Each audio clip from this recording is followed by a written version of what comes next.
Outro ponto também que a gente tem usado bastante esse ano, que mudou aqui a forma do ciclo de desenvolvimento de software, a gente tem usado muito Cloud Code internamente, estamos massivamente usando aqui toda a pull request, a gente tem usado muito a parte de planos dele, a parte de Spec Driven Development, tem sido bem interessante como o ciclo de desenvolvimento de software tem sido atualizado com ferramentas como Cloud Code, tem dado uma produtividade muito alta aqui para o time de desenvolvimento.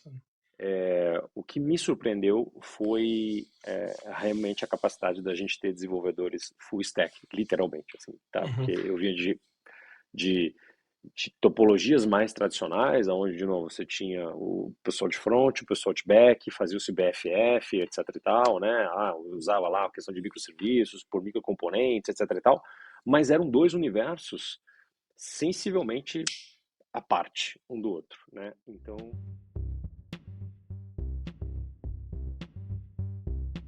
explore o universo da programação Elixir com o podcast Elixir em Foco. As melhores conversas com especialistas da comunidade brasileira em uma jornada funcional e inclusiva pelo mundo do Elixir e da BIM. Olá pessoal, eu sou Adolfo Neto, professor da UTFPR Curitiba e estou aqui com Hermínio Torres. Olá pessoal. Zoe Peçanha.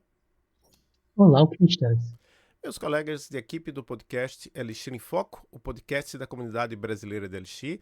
Nós passamos até um tempo relativamente prolongado sem gravar, mas publicamos vários episódios lá do SE4FP, que é o Software Engineering for Functional Programming, um evento que aconteceu lá em Recife, mas a gente teve várias lives ao longo dos meses que antecederam o evento. E também a gente acabou de realizar aqui em Curitiba. Eu digo, acho dos 5 que estão aqui, só eu estava lá, mas a comunidade de Elixir aqui de Curitiba, acabamos de organizar o Elixir Curitiba 2025. Foi um evento que aconteceu lá no Banco Senf, na sede do Banco Senf, apoiado fortemente pela empresa Trio, que já esteve aqui no podcast, com o David, mas só que agora tem outra pessoa lá mais tocando a parte de Elixir, que é o Manuel, ele ministrou palestra, então talvez a gente traga o Manuel depois aqui para o podcast, e também apoiado pela Ingress, que é a maior tiqueteira do Brasil, e já esteve aqui também no podcast, só que esteve mais falando sobre foi um funcionário falando sobre um projetinho dele de TCC, projetão, né, que é o Refactorex, o Gabriel, mas a gente quer trazer a Ingress depois aqui para falar sobre como eles usam a Elixir na Ingress. E uma curiosidade, também encontrei o Castilho lá na Elixir Curitiba, porque o Castilho foi o nosso Pedro Castilho, CTO da Cumbuca, foi o nosso primeiro entrevistado aqui no Elixir em Foco, lá em 2021. E a Cumbuca pivotou novamente, então vai ser legal trazer, convidei, ele topou, trazer ele aqui de novo no Elixir em Foco. Só que hoje estamos aqui com Juliano Carvalho e Léo Bessa da Astrid, uma empresa que oferece soluções tributárias mais eficientes para simplificar e otimizar a vida daqueles que desejam investir ou residir nos Estados Unidos. Juliano Carvalho tem 23, eu vi lá no LinkedIn 23 anos, mas talvez seja até mais, né? A gente coloca o texto de descrição no LinkedIn e depois não atualiza, né? acho que já tem um pouquinho mais, sim. Experiência na tecnologia, já tendo trabalhado na Contabilizei. Eu já entrevistei uma pessoa da Contabilizei lá no meu outro podcast, o Emílias Podcast, na Vivo, na Oi, na GVT, e hoje é CTO na Street. Tudo bem, Juliano? Obrigado por aceitar participar deste episódio do Elixir em Foco. Você tem algo a complementar nessa sua apresentação? Não, tá ótimo. Bem, acho que viemos aqui hoje para contribuir sim com a comunidade, com o podcast, mas tá ótimo, cara. Acho que o que passou já serve para contar a história, né?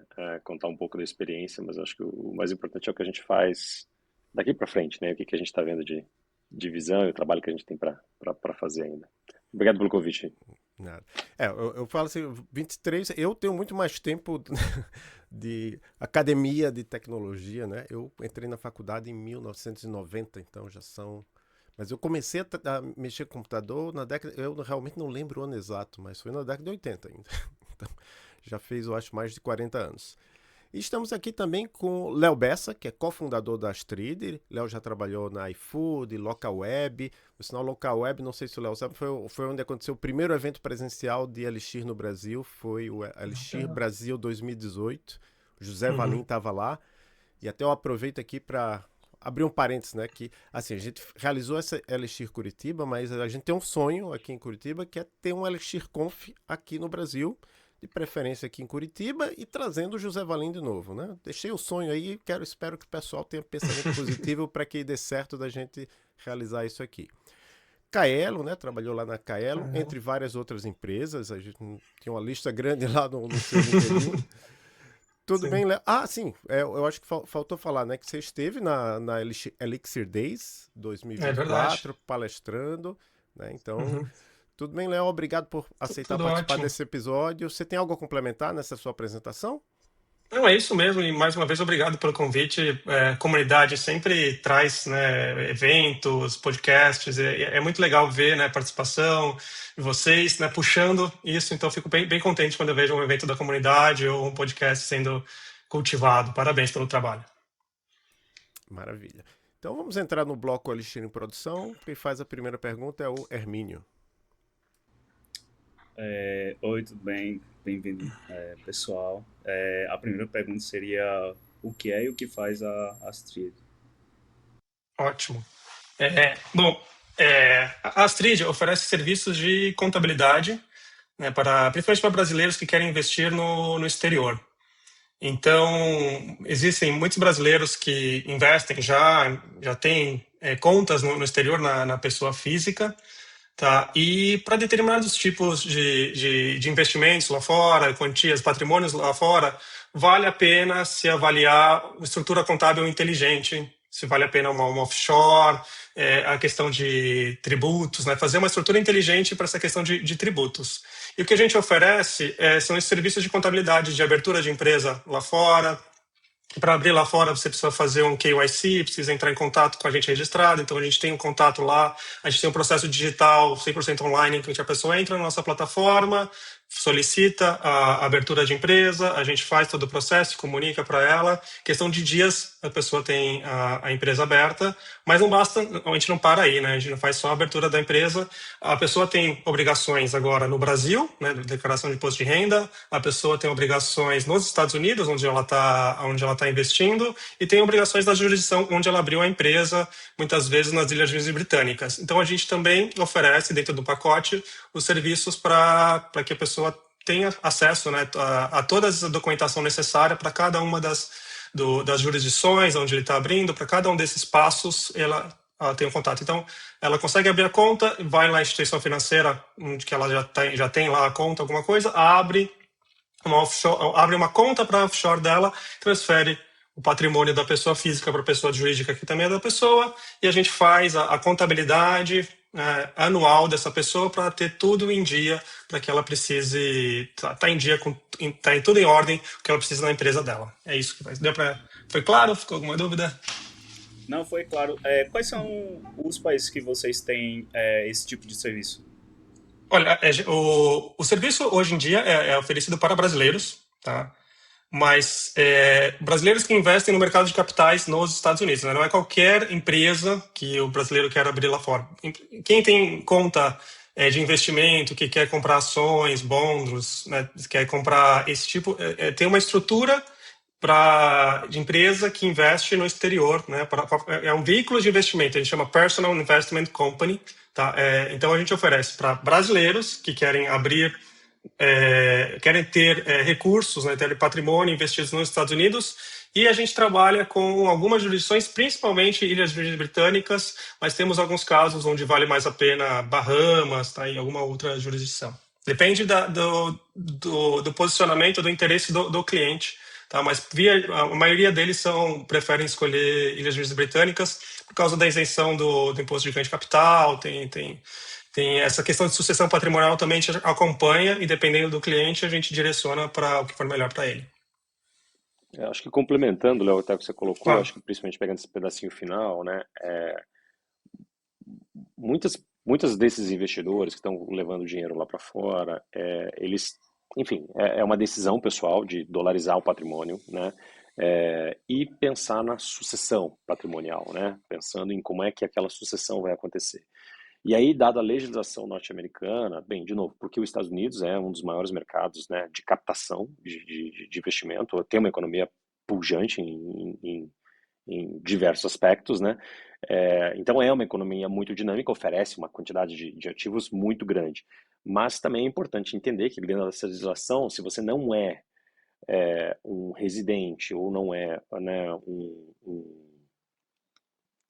um americano ou não tem, né, um green card, é, isso te dá alguns limites até quanto você pode, na verdade, assim, quanto você está isento de um imposto de herança. E aí, neste caso, é que entra o papel da offshore, para que ele serve, como é que ele ajuda na proteção patrimonial, aí, inclusive com outros instrumentos também, né? Então, instrumentos de trusts, etc e tal, quem quer investir em imóveis também. Então, enfim, então, no final do dia, o que a gente quer, junto com a Astrid, é mirar neste mercado de investidores off-borders, né, que vão fazer investimento fora do seu país de residência e inicialmente mirando no mercado americano, né? Então, por enquanto a gente tem a origem em Brasil e Estados Unidos, mas obviamente o mercado americano, como ele atrai em diversos outros países também, enfim, aí faz parte do plano da companhia, né, de expansão, etc e tal, do negócio, né, e buscar outros países onde tem esse fluxo de dinheiro, principalmente em cima de uma moeda que versus a nossa moeda local tem uma valorização diferente, né? Então, enfim, esse é um pouquinho do mercado que a gente atua. Bom, muito bom. Primeiramente, obrigado, Léo, Gil, por aceitar a entrevista. E agora, dado com base nesse fluxo imenso e aparentemente bem complexo, eu queria entender como que a Astrid usa eles em produção, né? Como que vocês usam essa linguagem. E as ferramentas ao redor do ecossistema, né? Claro. Sim, sim. Ótimo. Então, a gente utiliza aqui em produção, acho que vale a pena focar. Acho que quando começou a empresa, ali na fundação, né, a gente tem que se escolher uma tecnologia e poucas pessoas têm a oportunidade de estar nesse momento inicial, né, de fundação, de escolha de tecnologia. Poderia escolher várias tecnologias. Acho que o que eu tomei ali como base foi produtividade do desenvolvedor. Então, Elixir tem várias vantagens, um espectro muito grande de vantagens, mas o meu foco ali foi produtividade. Eu era o único desenvolvedor ali na época, né? Começou uma empresa só com uns sócios ali, e eu era quem tomava as decisões e implantava. Então, outra coisa que vale também mencionar, eu já tinha familiaridade, né? Não era novo para Elixir, não escolheria uma linguagem que teria que, sei lá, ser nova para mim, ter essa dificuldade. Então, eu já tinha facilidade em trabalhar com Elixir, trabalhava antes com Ruby on Rails, então já tinha feito essa transição, já tinha conhecimento, me sentia seguro com a tecnologia, tá? E aí, no primeiro momento, assim, quando você está começando a empresa, você começa por uma prova de conceito, né? Falou, vamos colocar no ar algum serviço, alguma coisa que vá atender o que a gente entende que é um produto mínimo que vai atender. Nesse sentido, eu me sentia muito produtivo, ainda me sinto muito produtivo em desenvolver com Elixir, com Phoenix, LiveView, tá? A suite de testes, a parte da imutabilidade. Me sinto, no desenvolvimento com Elixir, traz essa questão de você se sentir muito seguro com a leitura do código, né, do que está acontecendo ali, para você conseguir desenvolver em cima disso e criar cada vez mais em cima disso. A coisa que eu já não me sentia tão à vontade com outras linguagens, como Java, Ruby. Elas não têm nada de errado, eu só não sentia essa produtividade da parte de programação funcional. Não tenho a mesma percepção. Eu vejo que em Elixir a gente consegue desenvolver mais rápido, tá? E mais integrado com várias partes do ecossistema, front-end, back-end e tudo mais, de uma maneira integrada que a gente consegue desenvolver. Hoje, em produção, a gente tem o servidor web, é uma aplicação Phoenix, que atende os nossos clientes, onde eles fazem o pedido, todas as integrações, KPIs, estão todas feitas com Phoenix em Elixir. É uma aplicação que poderia ser feita em outra linguagem, sim, poderia ser feita em Rails, poderia ser feita em outro, mas a gente tem as vantagens, né, de ter escolhido o Elixir. Eu vejo uma grande vantagem na parte de suíte de testes, na hora que a gente está rodando o teste de integração com Live View, que em outras plataformas, antes a gente precisava subir um servidor Selenium e demorava, sei lá, 10 minutos para se rodar e ter o build e tudo mais. Hoje a gente roda milhares de testes em questão de menos de 10 segundos. Eu tenho um feedback rápido do que está acontecendo, se tem algum teste que eu preciso ajustar ou não. Tá? Então, esse é uma das vantagens. E a gente tem uma outra aplicação de uso interno para contabilidade, onde a gente capta, né, os dados dos nossos clientes, que eles autorizam para a gente ter acesso aos extratos para fazer a contabilidade. E esse processamento de ter a contabilidade online e ajustada, né, fazendo os ajustes contábeis, a revisão contábil pelo contador, é outra aplicação, independente da primeira, tá, que o nosso time de contabilidade tem acesso para fazer isso também, feita 100% em Elixir, em Phoenix, LiveView.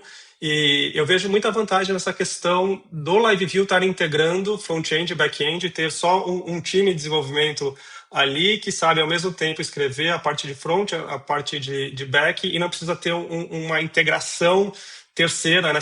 Duas aplicações separadas que precisam ter, de certa forma, uma integração que às vezes quebra o ciclo de desenvolvimento. Muito... Eu queria continuar porque o Léo citou que no começo era o único desenvolvedor e aí já tinha certa experiência com o Elixir. E, de fato, o Elixir tem essa vantagem de produtividade mesmo quando times crescem, né? A produtividade se mantém. Mas aí eu queria perguntar, como foi na história de expandir para outras pessoas desenvolvedoras e vocês chegaram a precisar ensinar Elixir ou treinar as pessoas, porque, né, infelizmente, acaba sendo levemente mais nichado do que outras devs. Então, eu queria entender, como foi essa vantagem da produtividade enquanto desenvolvimento versus, né, contratar novas pessoas e adaptar elas ao contexto, né? A gente teve a sorte de encontrar, a maioria dos nossos desenvolvedores aqui já tinha uma experiência prévia em Elixir, mas acho que também vale trazer uma experiência de uma pessoa que não tinha, tá? Acho que o principal aí era programador Python, tá? Experiente, muito bom, e a integração com ele no time, a experiência que ele pegou, a curva de aprendizado para ele entrar, digo que em um mês ele já estava produtivo em Elixir, assim como os outros já... o Elixir já não era mais a barreira ali para ele, era, sei lá, conhecer o sistema, o domínio de contabilidade e tudo mais. Então, eu vejo que essa curva de aprendizado de Elixir, eu acho que tem a questão de programação funcional. A gente procurava desenvolvedores que tinham poucos de conceito, o mínimo de conceito de programação funcional, tá? Na entrevista, tentar pegar esse ponto de vista. Se a pessoa traz um pouco de bagagem disso, já ajuda bastante a fazer essa migração, porque geralmente quem trabalha só trabalhou com paradigmas orientados a objetos, às vezes demora um pouco para entender como é que vai trabalhar de forma imutável, às vezes demora para entrar na cabeça. Tá? Mas a gente teve uma boa experiência de contratar uma pessoa sem nenhum conhecimento. A gente faz uma entrevista, passa um exercício para fazer em Elixir, ele conseguiu fazer o exercício em Elixir, tá? E aí, em pouco tempo, em cerca de um mês, ele já estava produtivo, e hoje está muito produtivo. Estou muito satisfeito, né, com pessoas que não tinham essa bagagem e adotaram aqui. Eu gosto muito dessa parte também de trazer a pessoa e explicar para ela, né, olha, vai por aqui, tem essa documentação, lê isso, tudo mais, e a pessoa conseguir sozinha, a partir daí, desenvolver o código, né? Aí eu só queria complementar, que já que você falou um pouco já como foi tomada a decisão de usar Elixir, o que eu queria saber é se, assim, você está em São Paulo, né? Sim. Você conhecia o pessoal da plataforma Tech, o Valinho, o Hugo, Jorge? Legal, boa pergunta. Eu tive o prazer de conhecê-los na época da faculdade. Eu fiz poli aqui. Tá, então, antes mesmo de ter Elixir, antes deles terem fundado a plataforma Tech, eu já tive contato mais próximo ali do Jorge, tá? Mas depois sim conheci o Hugo, conheci o Valim na faculdade e vi o histórico deles, que é bem legal, né? As empresas que eles criaram antes, contato dele com a local web e tudo mais, a plataforma Tech crescendo, a questão deles começarem a desenvolver Elixir, fui acompanhando e admirando.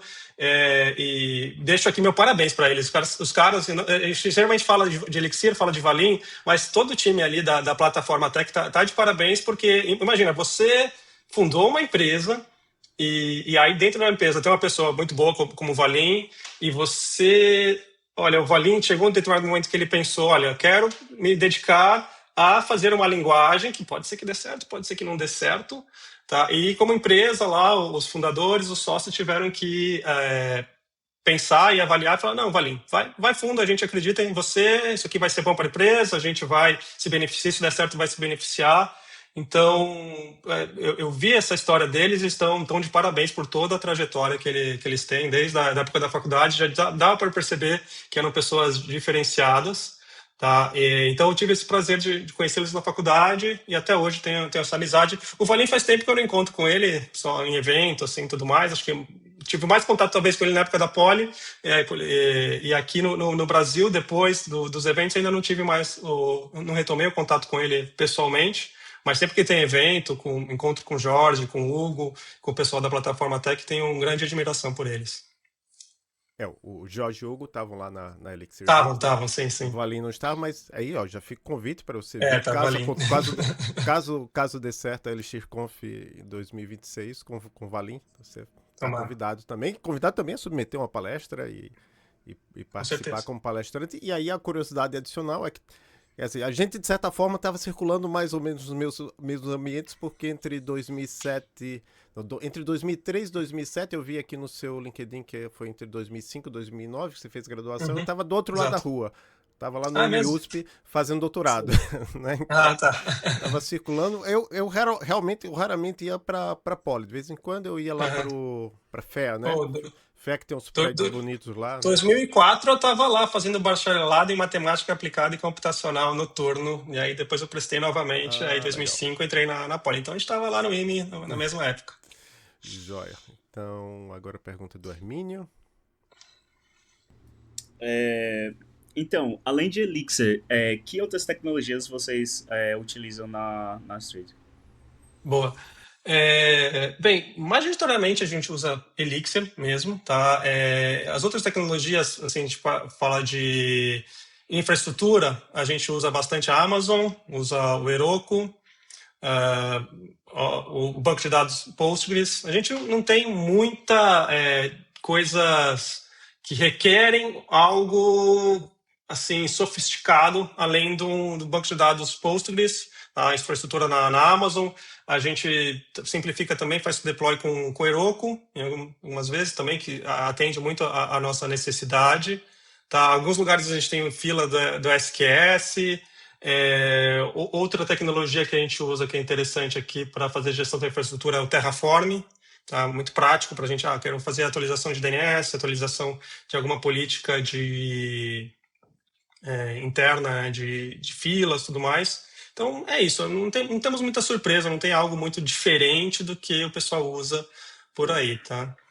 Ô, Léo, acho que o que vale complementar tem outras soluções de SaaS, daí, de novo, não é no desenvolvimento daqueles dois produtos que o Léo comentou, aqueles dois produtos que a gente basicamente desenvolve com Elixir e Banco, e com Phoenix, e de novo, né, a AWS SQS, como ele colocou. Agora, a gente tem outras aplicações, né, que ajudam na gestão do negócio, né? Então, para fazer funil de vendas, né? Então a gente utiliza algumas outras soluções de SaaS aqui que a gente tem para atendimento, integração do atendimento com WhatsApp, para inbound, outbound, etc. e tal, que ajudaram a gente, principalmente, a escalar, a rampar mais rapidamente aqui, gestão de workflow, né? Alguns workflows ali estão gerenciados em alguma parte de Ops ali também com outra ferramenta. E aí, né, uma coisa que surgiu mais recentemente que ganhou um certo espaço, que tem ajudado a gente em algumas orquestrações, é o uso do NHN, né? Acho que é uma solução também SaaS que ajuda, principalmente tem muito adapter, etc e tal, né? Muitos conectores, não é no code como o Zap, então acho que é até melhor nesse caso, mas de novo, a gente não está aqui para advogar sobre isso, é só para dizer que outras soluções a gente tem que ajudam, né, vamos dizer assim, no restante do business. Então, tem as duas aplicações que a gente desenvolveu, e é esse aqui é onde está o nosso secret sauce, está ali. Mas tem, para rodar um business, você tem soluções que são SaaS, né, que ajudam a gente nisso aí. O NHN também tem ajudado a gente bastante nessas questões, integrações, adapters aí para diversos desses players, inclusive também os próprios players de AI e tal, tem algumas coisas interessantes lá. Outro ponto também que a gente tem usado bastante esse ano, que mudou aqui a forma do ciclo de desenvolvimento de software, a gente tem usado muito Cloud Code internamente, estamos massivamente usando aqui toda pull request, a gente tem usado muito a parte de planos dele, a parte de spec-driven development, tem sido bem interessante como o ciclo de desenvolvimento de software tem sido atualizado com ferramentas como Cloud Code, tem dado uma produtividade muito alta aqui para o time de desenvolvimento. Eu até diria que, assim, né, Léo, eu acho que esse tem sido o nosso trabalho, meu e do Exato. Léo ali, uma empreitada da gente desconstruir e reconstruir todo o ciclo de desenvolvimento de software com o uso, né, Isso. de toda essa parte de AI. Eu acho que a gente ainda tem bastante trabalho para descobrir o que funciona melhor, né, etc e tal, mas tem sido uma jornada muitíssimo interessante também Muito. essa parte. E outra, né, o uso da nossa plataforma mesmo em Elixir, o Cloud tem se demonstrado aqui uma ferramenta também bem que acelera ainda mais a produtividade. Eu acho que, de novo, assim como é em diversas ferramentas, em diversos ambientes, eu acho que ainda tem os seus desafios ali, né? Mas, enfim, acho que é uma outra área aí para explorar. Mas aí Pô, fica a curiosidade, que o Chris McCord, né, ele tem o Phoenix New e Isso. o José Valim tem o Tidewave. Vocês usam algum desses dois? O Phoenix New não cheguei a experimentar, tá? O Tidewave, eu acho que tem que quebrar ele em sessões, aí, porque tem várias coisas que ele faz, né? Tem o Tidewave MCP, que eu conecto no Cloud Code e é maravilhoso, muito bom. Falar, precisa fazer eval de código, precisa pegar a esquema do banco de dados, precisa fazer. Tem várias ferramentas que eles disponibilizam ali gratuitamente, né? Não precisa, é o projeto open source, parte do Tidewave, que é o Tidewave MCP, que funciona e a gente usa aqui no dia a dia, funciona muito bem. Tem a outra parte do Tidewave Teams, Web, né, que é um agente que você instala ali na aplicação /Tidewave e que você consegue fazer alguns comandos ali do agente. Tem uma funcionalidade muito legal aqui que você pode clicar no navegador e escolher ali qual elemento, qual div você quer fazer alteração e colocar lá no agente, olha, altere isso para tal cor, faça isso, tal coisa. Cheguei a experimentar o plano gratuito, acho que tem uma limitação lá por mensal e tudo mais. Fiquei bem satisfeito, mas no dia a dia, o que está funcionando na prática aqui, né? A gente tem experimentado outras ferramentas também. Essa semana teve efeito do evento aqui em São Paulo da Cognition sobre o Devin, que também comecei a experimentar. Tá, então, temos experimentado, né, Tidewave agente ali, funciona para alguns casos de uso, funciona melhor. O Devin eu vejo que funciona para alguns casos de uso, mas assim, no dia a dia, na prática, o Cloud Code com MCP do Tidewave instalado e, de repente, um Playwright também instalado para ele conseguir abrir o navegador, clicar, fazer as coisas. Então, às vezes, eu quero fazer alguma revisão de código, né, um Quality Assurance de alguma coisa que foi modificada, eu peço pro Cloud Code, gera um plano onde você vai abrir o navegador, vai clicar nisso e me diga qual foi o resultado depois. Então, o Tidewave a gente tem utilizado, respondendo a pergunta, mas da forma como o MCP, né, dentro do Cloud Code. interessante ter esse caso de uso do Tidewave via MCP, porque o Tidewave Web é mais focado para front-end no geral. Exato. Inclusive, a gente lançou a integração com o Figma também, então dá para tipo, lançar com o MCP do Figma e aí já mesclar e pedir para o agente que está ali na web implementar enfim, aquela Legal. página, um componente ou algo assim. Então, interessante saber que tem, Sim. tipo, Funciona como muito vocês bem. usam o MCP. Eu ia perguntar também sobre o uso de IA integrado com o Elixir, mas primeiro eu ia perguntar, tipo, tendo o Elixir enquanto uma linguagem que está basicamente nos produtos core ali da Stage, se vocês puderem falar, obviamente, qual foi esse um desafio relevante seja de arquitetura, seja de integração com a infra, ou com serviços externos, assim, que Elixir ajudou assim, ó, tendo o Elixir desde a fundação, tá lá como ponto principal, mas que vocês sentem que a linguagem brilhou mais fácil ali, né, naquele contexto. É uma boa pergunta, acho que tem que refletir um pouco. Assim, eu vejo que o Elixir em nenhum momento ele foi um problema para a gente.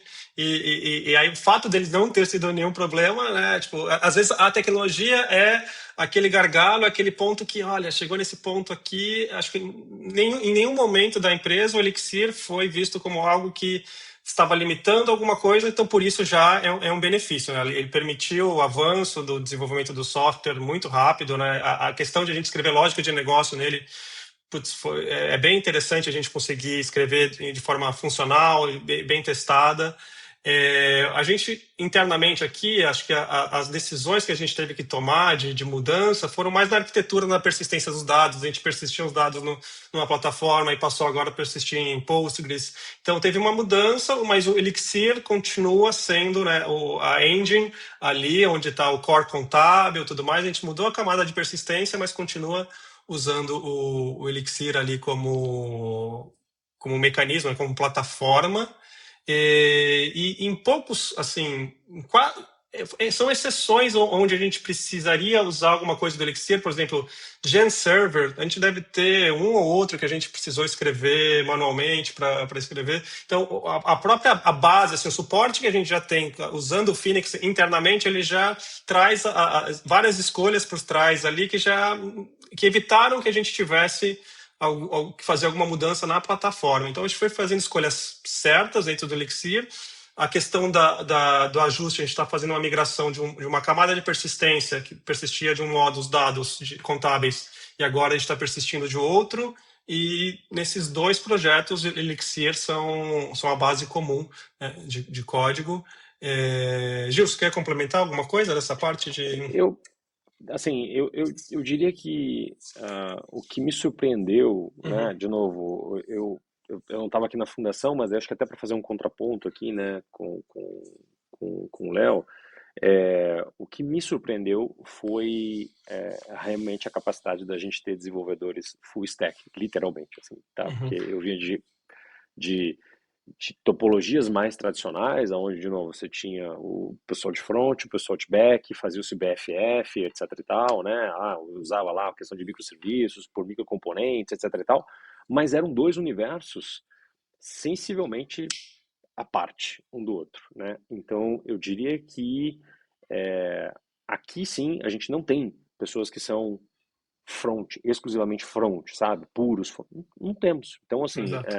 a capacidade de você conseguir subir uma aplicação, criar um web application baseado no conhecimento de negócio e na modelagem da parte de back e utilizar daí, né, o Phoenix e mais outras bibliotecas acopladas ali para produzir valor muito rápido, esse aqui é uma real vantagem, assim, algo que eu vi de fato com o Elixir funcionando aqui, né? Algo que, de novo, Java, Kotlin, etc e tal, eu sentia muito mais essa diferença, entendeu? Muito mais essa diferença entre os dois mundos. Pô, bem interessante. Bom, pelo que eu entendi, vocês também usam Live View, certo? Sim. Boa. Eu também ia perguntar sobre. Vocês falaram que estavam reescrevendo um ciclo de desenvolvimento para Uhum. integrar também ferramentas de IA. E como tem sido a experiência de vocês para com o Elixir, né? Tipo, você falou do Tidewave MCP, mas assim, na integração, se vocês chegam a integrar no CI, no CD, ou se é mais desenvolvimento local mesmo. E como tem sido assim, a performance do Cloud e outras ferramentas com o Elixir, né? No CI a gente não chegou a colocar a inteligência artificial diretamente lá. A gente usa o GitHub, tá? A gente faz a revisão ainda manual e isso é uma coisa que eu tenho sentido no ciclo de desenvolvimento de software, que tem esse shift para revisão de código. Agora ficou o gargalo, tá mais aqui na parte de revisão. A gente tem que pensar em mecanismos de conseguir fazer, né, aumentar esse gargalo, aumentar essa capacidade da gente ter de revisão, porque código gerado tem sido gerado muito, muito, muito código.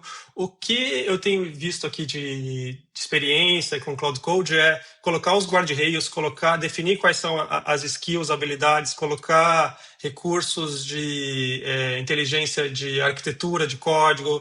Uma coisa que comecei a fazer toda a documentação, todo o módulo, vai ter um módulo doc que diz lá em cima qual que é o design, a intenção, né, daquele módulo, colocar se tem alguma red flag de ali mapear para a gente ter um mapeado quais seriam as dívidas técnicas. Então a gente começou a ter um padrão ali de desenvolvimento de código, de desenvolvimento de documentação que está sendo gerada pela inteligência artificial, tá? E outra coisa também que eu consegui é colocar um pouco mais aumentar a régua no Mix Credo, né? O Credo é uma ferramenta que faz análise estática de código. Então, cada vez mais eu consigo dizer para o Mix Credo, olha, agora a régua aumentou e agora, sei lá, por exemplo, o nível de complexidade das funções que você aceita o limite sei lá, um número qualquer, 40.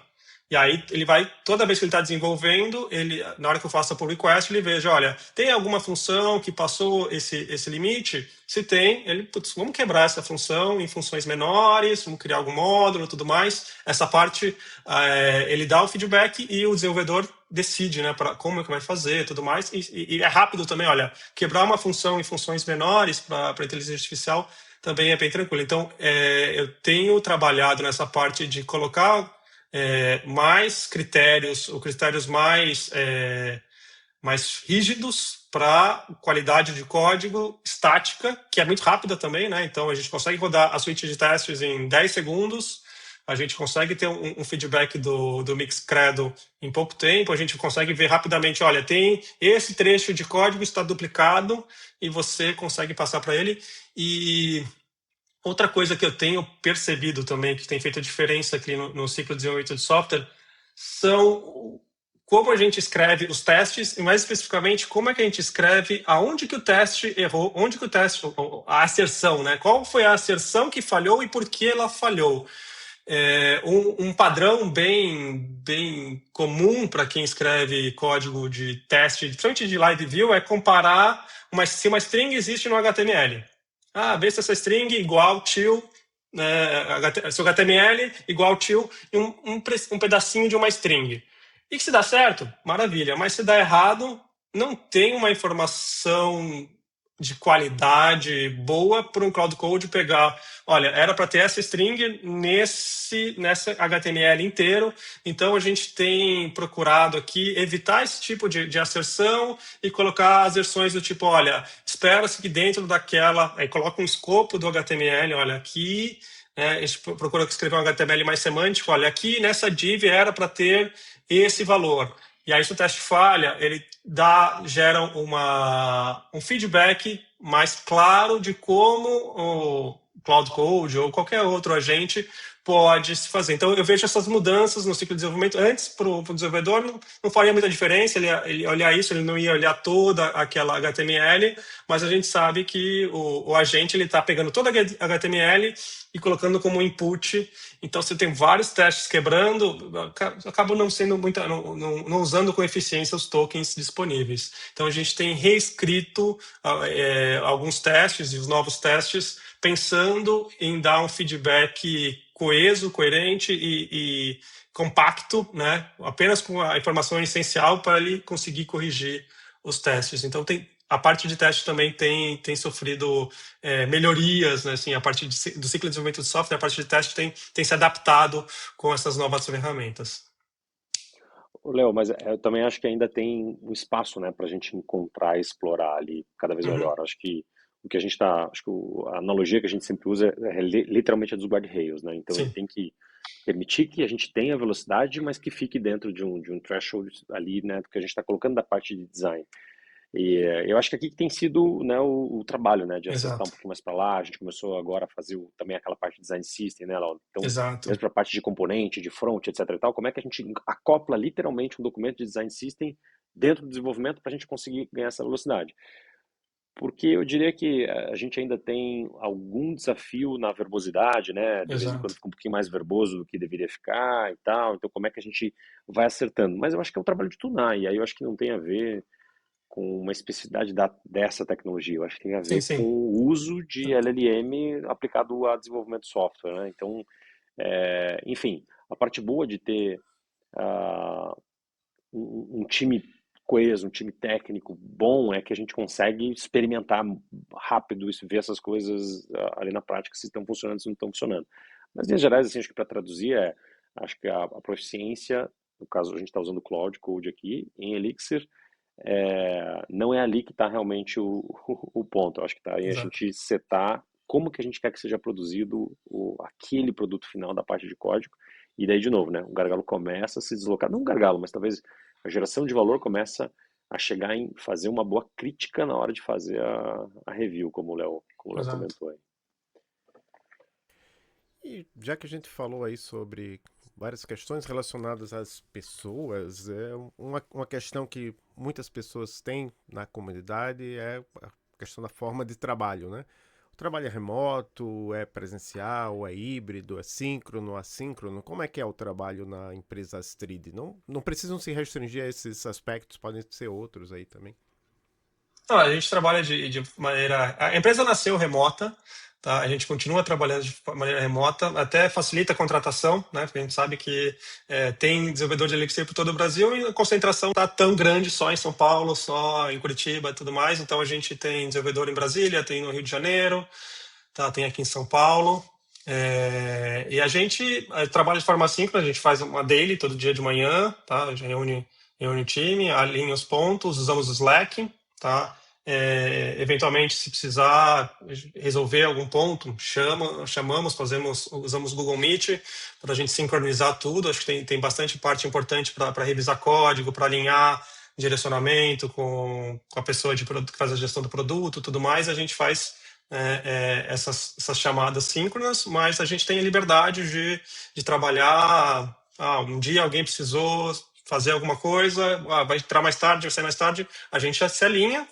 Tá? E é importante, assim, eu acho que uma coisa que é importante desde o início aqui é que a empresa de contabilidade, mas a gente fala que a gente tem accountability, né? Todo mundo aqui sabe que tem que fazer, sabe que tem que entregar, sabe que tem que sabe se está fazendo ou não está fazendo, e está todo mundo ali sendo cobrado pelos resultados, né? Pelo o outcome que a gente espera. Então, assim, a gente trabalha de forma síncrona, mas a gente sabe que se espera de cada um de nós, né? E está todo mundo ali sendo acompanhado conforme o desenvolvimento de cada um deles. Se precisar, a gente chama, tal, a gente faz one-on-ones com frequência. Acho que é uma parte bem importante para entender não só, sei lá, algum desafio de tecnologia, mas como que a pessoa tá mesmo, né, pessoalmente, tudo mais, fazer algum ajuste de curso. Então, é isso. A gente trabalha de forma assíncrona. E, Gil, algum ponto? Não, acho que assim, a gente tem escritórios hoje, daí também para dar, né, É temperar um verdade. pouquinho, né? A gente tem um escritório que fica em Miami e um escritório que fica em São Paulo, né? Então são os dois lugares que a gente tem escritório hoje. E até também por uma questão, né? Acho que logística, né? Não dá para comportar exatamente todo mundo ou concentrar como o Léo colocou. Então, o time hoje de tecnologia, sim, ele está distribuído. A gente pretende permanecer ainda de forma distribuída. Mas é lógico, assim, o Léo está em São Paulo, eu estou em Curitiba, né? É bom de vez em quando, sabe, encontrar com o pessoal, Sim. vê-los, sabe? Pô, sabe, acho que essa questão de remoto ou presencial tem ups and downs, né? Vamos dizer assim, acho que tem vantagens e desvantagens, né? Tem um livro muito legal chamado Remote que fala, né, de várias características que se tem ali dentro. Mas o que eu quero dizer é bom poder reunir eventualmente com as pessoas, principalmente nos momentos, né? Tanto momento de carreira quanto momento às vezes críticos de uma entrega, de um delivery, que é onde o trabalho junto ele tem um potencial, ele rende muito mais. Depois da execução, aí a gente pode estar remoto, porque acho que as coisas estão decididas, estão desenhadas, estão bem compreendidas, etc. e tal. Então, eu acho que nesse sentido, o que eu vejo de poder reunir com o time nos momentos que são realmente mais críticos e depois deixar a execução realmente mais remota, né? Hoje, como a gente falou, a gente faz tudo isso digitalmente ainda, né? Mas por que não crescendo o time? E aí falando até em crescimento, aproveitando aqui, né, o espaço que vocês estão nos dando aqui, sim, a gente está também, a gente está contratando, né, desenvolvedores, então Para quem tiver curiosidade, tiver interesse, a Astrid tá nesse momento sim em busca, né, na contratação para a posição de desenvolvedores para fazer parte do nosso time, para fazer parte do nosso grupo aqui e principalmente desse projeto, né, dessa empreitada. De novo, de uma empresa que recém fez 3 anos de vida, está em expansão, né, a gente está indo atrás de uma próxima série de investimento, assim como também, né, expansão do tamanho da base, etc e tal, olhando para os economics. Então é muito legal. A gente tem muito trabalho, a gente sabe que a gente ainda tem muito trabalho para fazer, muitas coisas ainda para desenvolver, mercados para a gente entrar. Então, naturalmente aí vai demandar cada vez mais aqui do time de tecnologia, principalmente pensando que a empresa é para ser uma empresa de tecnologia, né? Que muito mais do que uma de serviço digital, é muito mais, né, para ser de tecnologia. Então, acho que é o core da companhia.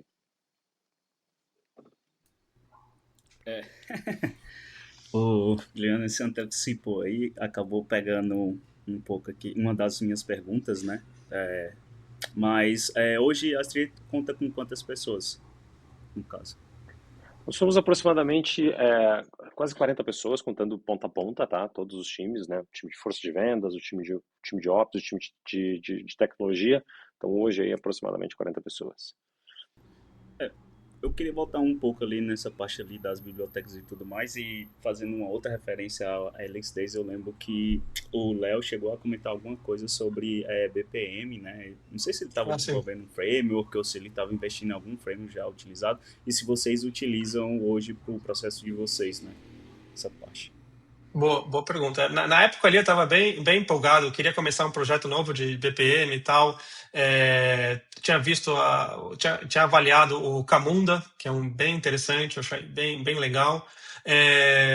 Mas não dei continuidade no projeto, queria ver se existia algum elixir, alguma coisa que fosse servir para a gente internamente. Hoje em dia, nossos processos de business não usam nenhum BPM, nenhuma ferramenta externa, a gente escreve, de fato, o código do processo está diretamente na aplicação Elixir e, poxa, se alguém criar um Business Process Management em Elixir seria uma ferramenta bem interessante. Eu gostaria de ver, né, os processos de negócio definidos ali, ter versionamento do processo, de poder instanciar um outro, ter uma alternativa. Tá? Eu sei que tem algumas no mercado, mas se tivessem mais opções disponíveis, acho que a comunidade toda se beneficiaria, tá, de ter uma solução de Business Process Management, mas hoje estamos limitados a algumas opções.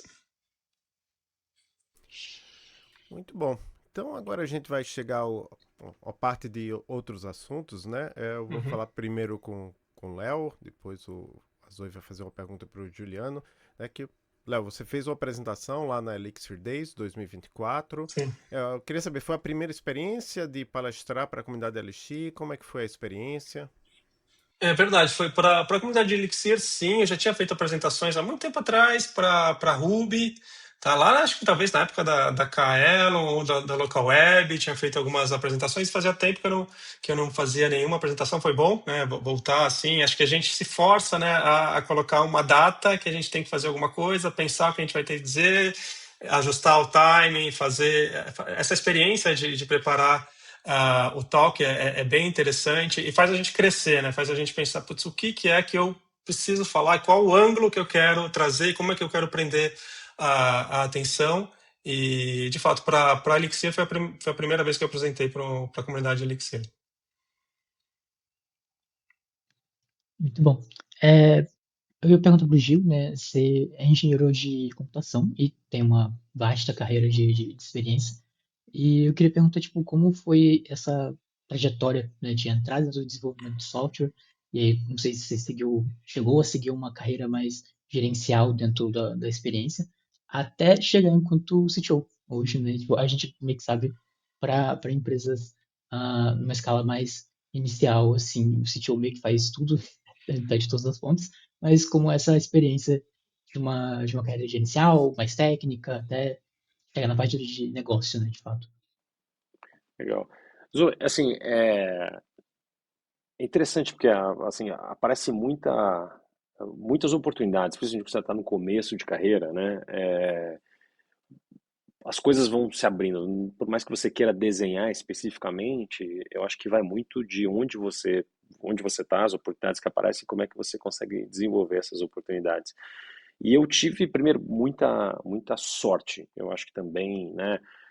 Eu estava, acho que no lugar certo na hora certa. Então, quando quando eu comecei a minha carreira, eu comecei com uma empresa que também estava dando início, foi bem na privatização dos processos de telecomunicações, onde, enfim, o desafio ainda era uma expansão muito grande, né, do antigo sistema Telebrás, etc. e tal, as privatizações vindo, que foi a GVT.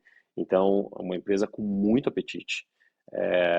Era desafiante ali dentro, então foi a única que, vamos dizer assim, deu certo, né, que ao final a Vivo, né, adquiriu ela, mas eu quero dizer assim, me deu uma possibilidade muito grande. Eu trabalhava assim com desenvolvimento, comecei trabalhava com BPM, trabalhava não era BPM na época, chamava-se EAI, né? Ah, então era para integração através de eventos, mas ele tinha uma modelagem ali de como é que você fazia a gestão de todos os processos.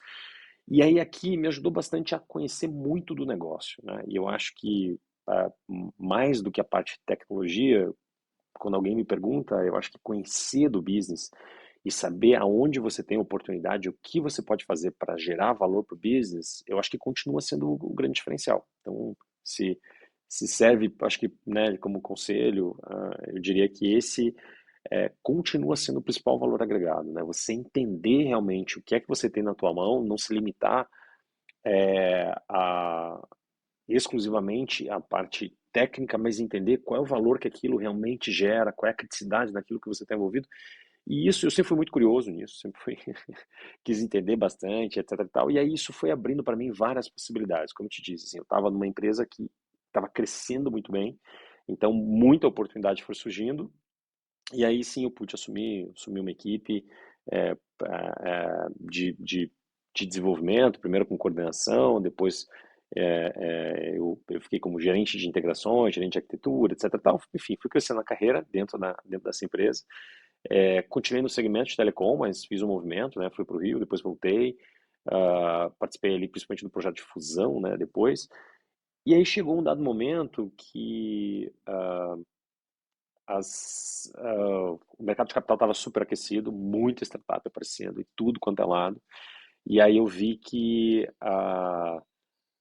um novo mundo estava surgindo, né? Principalmente com a adoção de todas as soluções em cloud, com toda essa componentização, uma nova onda tinha surgido e ela ia ser gigantesca. E aí eu falei da minha carreira, eu falei, olha, então eu vou sair, estava na Vivo, era diretor da Vivo, eu falei, poxa, eu vou, eu vou pular eu fui para Contabilizei, que foi também uma outra grande oportunidade, também estava no momento certo, e que era, né, que então já era uma empresa que ela já existia e ela precisava agora organizar e principalmente crescer, né? Então, aí eu fiz esse movimento, assumi lá, fiquei lá por 5 anos, e aí ao final desse ciclo, né, eu também, por coincidência, conheci daí a Cris, que é a nossa CEO, e que me estendeu esse convite para falar, vem fazer parte aqui do nosso lado agora, vem pegar a tua experiência, somar com, com a necessidade que a Street tem e vamos fazer também esse negócio decolar. Então, como eu te disse, assim, foi muito pela curiosidade de entender do negócio, de conhecer as coisas e saber como é que aquilo pode gerar cada vez mais valor, que me ajudou a ir crescendo e ocupando outras posições que foram interessantes. E eu sempre gostei muito da parte de tecnologia de novo. O Léo hoje é um cara que dá show em Elixir, o conhecimento dele, de toda a parte de fundação, etc e tal, já não é a minha, eu acho que não é ali que eu sei legislar melhor.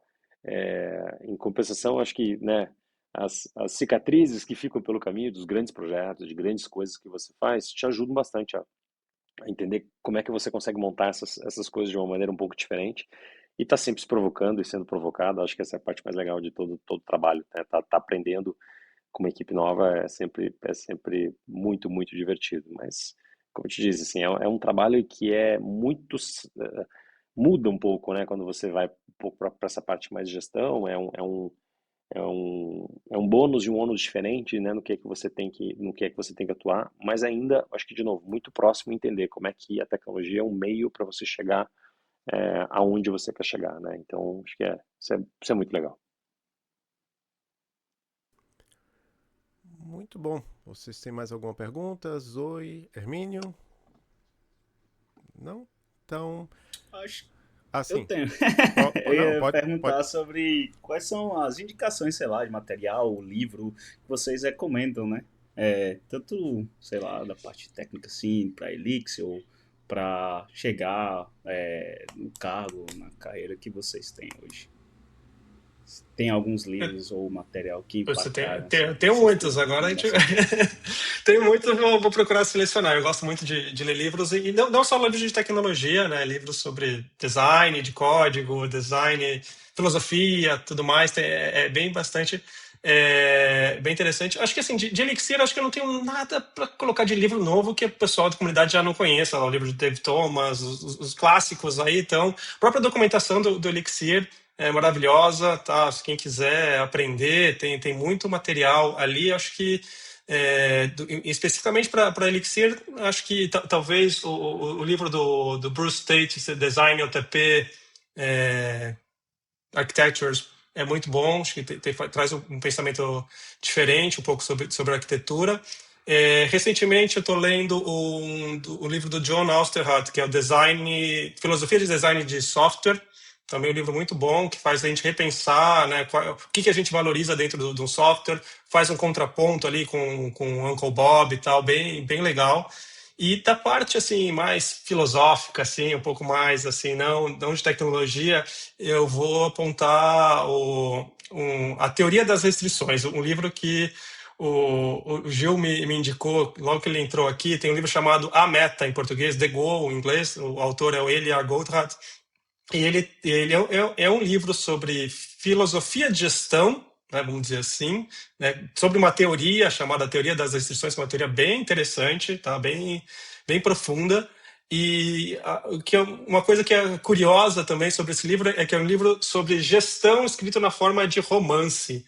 Então você vai lá se ambientando com a história de uma pessoa, de um cara que trabalha, e acontece uma coisa na empresa onde ele trabalha, ele tem 3 meses para fazer as coisas acontecerem, tem a situação com a mulher dele, tem o filho dele que ele leva com os escoteiros para um lugar, e lá no meio com os escoteiros ele começa a ver coisas do trabalho, né? Olha, a fila de escoteiro está um andando atrás do outro, então se a gente pensar que isso é uma linha de produção, o cara está lá na frente, vem para cá. Então eu recomendo de olhos fechados esse livro chamado A Meta, tá? E os outros livros do Goldratt também são mais são vários livros interessantes, mas para começar, esse livro A Meta do Goldratt acho que é a principal indicação para abrir a cabeça assim de quem é desenvolvedor e quiser pensar como empresa, pensar como código, pensar aonde que está a restrição, aonde que é o ponto onde que é a alavanca que eu tenho que mexer, que não adianta se eu mexer em qualquer outra parte do sistema, não vai mudar nada no sistema, é identificar aonde que tem que mexer e ajustar, né? E como ajusta, e como eleva aquilo, como subordina todo o resto, aquilo. Esse livro eu recomendo fortemente. Foi uma indicação que o Gil me deu e agradeço muito pela indicação. Gil, você tem alguma aí? Eu e o Léo, a gente troca alguns livros, assim, que eu acho que são bem Desculpa, o legais. Gênesis também. Gênesis Gênesis também. do Eric Smith e do Henry Kissinger, também sobre inteligência artificial. Também é outro livro que a gente leu, né? Você também leu, né, Gil? E é Isso. muito bom. É isso, vou terminar aqui, que senão eu vou passar o resto do dia só fazendo recomendação de Não, acho livros. que. Recomendação de livro a gente acaba que troca bastante. Assim, eu diria que talvez para o público que a gente quer alcançar aqui também tem um outro livro que, coincidentemente, o nome assim parece com o que a gente está falando aqui, chama-se Phoenix Project DevOps, tá? É um livro que fala sobre a filosofia da parte de DevOps aplicada num case de uma empresa que estava tendo realmente dificuldade em fazer os deliveries como tinha que fazer. Também passa muito parecido assim, com esse modelo de novela, mas ele vai conectando realmente com a importância de você fazer desenvolvimento contínuo e deployment contínuo e botando a parte de qualidade lá. É um livro bem fácil de ler, é um livro grosso, um pouco assustador, mas é muito fácil de ler, é uma leitura legal. E tem um que eu gosto pra caramba, assim, que é o Pense Rápido e Devagar, o Thinking Fast and Slow, do Kahneman, que, de novo, aí falando um pouco mais de gestão, um pouco mais, entender um pouquinho mais a filosofia, como é que a gente, né, como é que a como é que a gente toma decisões, o quanto que a gente é avesso a risco, o quanto que a gente compra risco, quando que se compra risco, né, como é que você desenvolve ideias, como é que você apresenta essas ideias. Eu acho que é um livro surpreendente, assim, não só para quem está trabalhando com tecnologia, eu acho que de uma maneira geral. É um belo livro, vale muito a pena. Eu acho que para a gente parar em 2 indicações, acho que esses 2 são sensacionais. E, de novo, endosso o livro que o Léo trouxe da Meta. É muito bom. Tá? Acho que a série do Gold é muito boa, né? O Critical Chain também é muito bom, então tem muitos livros legais ali dele. Legal, então eu acho que a última pergunta é da Zoe. Bom, quem quiser saber mais sobre a Astrid, onde acha vocês, né? Tipo, contato, até para as vagas que estão abertas também e para utilização também dos produtos. Bem, podem consultar a gente, o site da Astrid é astrid.us, tá? Então ali vocês vão ter toda a parte de serviços, tem um pouquinho da equipe, saber um pouquinho mais como é que a gente está operando. E no nosso LinkedIn, né? Procurando por Astrid US lá no LinkedIn, aí vocês vão ver também as últimas publicações, tudo que tem acontecido, os eventos que a gente está envolvido, as vagas que a gente tem. Então fiquem aí à vontade para nos Uhum. para nos seguir na rede e, enfim, conhecer mais o nosso serviço também através do site. Para não ter erro, Astrid, né, com Isso, E com no E. final, né, no Astrid, muita gente coloca Astrid com D mudo, astrid.us. US. Tá? O S, né? O S, o domínio é ponto .us. É porque you é o em inglês, né? É verdade, é engraçado que, de repente, quem fala Astrid, tem vários jeitos de pronunciar Astrid. A gente fala Astrid, mas tem gente que fala Astride, tem gente que fala Astrid, tem gente que fala... E só um ponto interessante aqui, Astrid é uma palavra, que é um nome feminino, né, em português, mas também é uma palavra em inglês que montado na posição de célula, né, com uma perna de um lado, uma perna do outro lado, e remete a essa ideia de que você tem uma perna no Brasil e tá com o pé nos Estados Unidos. Então a gente faz essa ponte para você, tá, entre Brasil e Estados Unidos. Então essa aí é o Astride, né, em inglês. Foi um nome bem pensado. Dar nome é uma das tarefas mais difíceis da computação. Dar nome para a empresa também não é fácil. O Francisco Cesarini, né, que é uma personalidade aí do mundo de Elixir, Erlang, ele falou que realmente dar nome é um problema e ele disse que cometeu um erro quando ele deu o nome para a empresa dele, que até hoje tá bem, né? Mas o nome da empresa é Erlang Solutions. Tá. ele fixou numa linguagem, né? Só que verdade. hoje em dia eles trabalham com Erlang, com Elixir, com Glin, com RabbitMQ, mas o nome da empresa continua sendo Erlang Solutions.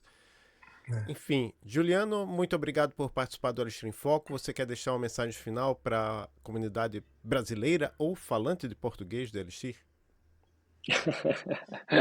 Olha, eu acho que quem já está na comunidade, eu acho que já sabe um pouco mais do poder que tem na parte de Elixir. Agora, se a gente chegar a um público que ainda não conhece, me surpreendeu, né? Então, eu diria que deixe se surpreender também. Conheça um pouco mais, né? O que tem ali dentro e explora aquilo que talvez eu tinha dito de, cara, como é que você consegue fazer um back se transformar num front com muito menos atrito do que você tem em uma topologia padrão. Então, deixe-se levar, experimentem, é algo que vai, mais uma vez, vai surpreendê-los. Muito obrigado. E, Léo, muito obrigado também por participar do Elixir em Foco. Obrigado. Você quer deixar uma mensagem novamente, final, para a comunidade brasileira ou falante de português do Elixir?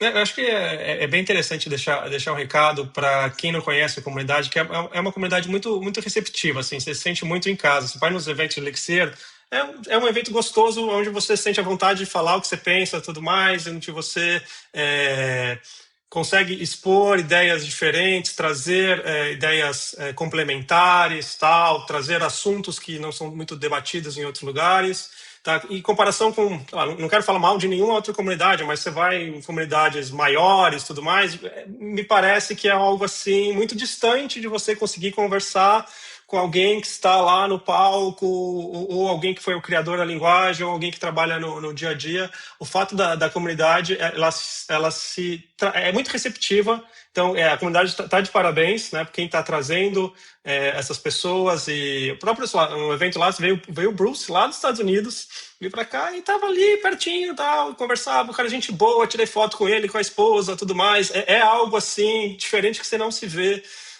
Não é tão comum de se ver em outras comunidades. Ela é muito receptiva e convido mais pessoas a virem participar da comunidade, convido mais pessoas de Ruby, de outras linguagens, né, próximas, a conhecerem. Se alguém precisar, sei lá, ajuda a entrar na comunidade, seja para trabalho ou para conhecimento, pode entrar em contato comigo, leobessa@astrid.us.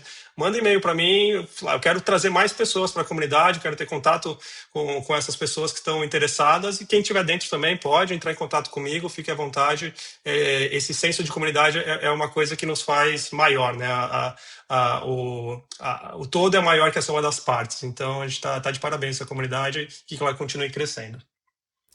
Muito bom, um grande abraço, Juliano e Léo. Para todas as pessoas que nos escutam, eu vou deixar aquele lembrete que a gente é patrocinado aqui, apoiado pela Erlang Ecosystem Foundation. Qualquer pessoa pode entrar na Erlang Ecosystem Foundation, a gente deixa um link na descrição, aí você se inscreve, não precisa pagar, mas se por acaso você tiver numa empresa que quer ser patrocinadora da Erlang Ecosystem Foundation, também pode, tem lá as regras do que você precisa fazer, mas aí você passa a participar lá das reuniões, das votações, e também profissionais podem também, pagando, você pode participar das votações, ser eleito, ser eleita, né? E participar também, isso mesmo os não pagantes podem participar do Slack, né? Onde o José Valim está lá de vez em quando falando sobre Machine Learning. Tem nós lá no grupo de educação, eu faço parte lá do grupo de educação, a gente desenvolveu lá, principalmente o professor Lee Barney desenvolveu uns GPTs personalizados para as pessoas que querem aprender Elixir, né? Quem gosta de aprender usando esses LLMs pode entrar lá tem uns links lá no Slack, aí você entra e você vai, me ajuda aqui a fazer tal coisa com isso, com aquilo. Eu acho que tem uns 3 ou 4, eu já perdi a conta. Tem alguns que ele vai lançando aos poucos, outros ele deixou lá só para testes, mas enfim. E várias outras coisas que acontecem lá, o grupo de segurança, tem bastante coisa acontecendo dentro do Slack da Erlang Ecosystem Foundation. Então, até o próximo episódio aqui do Elixir em Foco e da Rede Emílias de Podcasts. Um grande abraço.